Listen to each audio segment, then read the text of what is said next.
Class 10 কষে দেখি 2 10-এর দাগের অঙ্ক।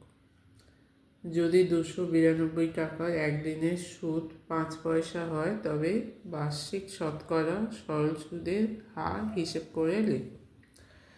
আচ্ছা, আসল হচ্ছে 292 টাকা, সময় হচ্ছে একদিন, সুদ হচ্ছে 5 পয়সা, তার মানে পয়সাটাকে টাকা করতে হবে।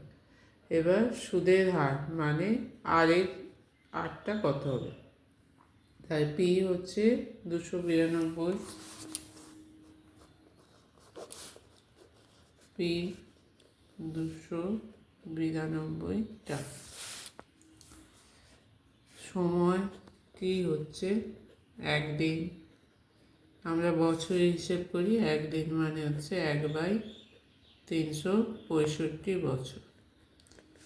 সুদ আয় সমান হচ্ছে 5 পয়সা, এটাকে টাকায় নিয়ে গেলে কী করতে হবে, 5/100 টাকা।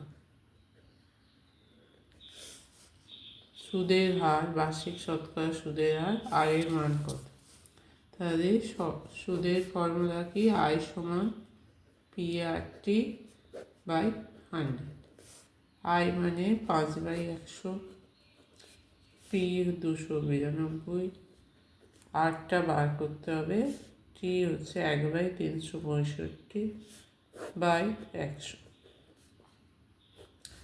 73 দিয়ে কাটলে এটা 4, এটা হচ্ছে 5, তাহলে এখানে দুদিকে 100টা কেটে দিলাম।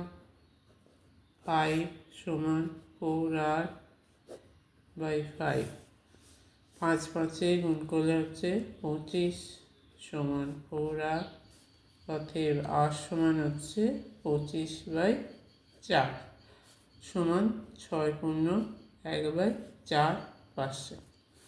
তাহলে সুদের হার হচ্ছে, বার্ষিক সুদের হার 6×1/4%।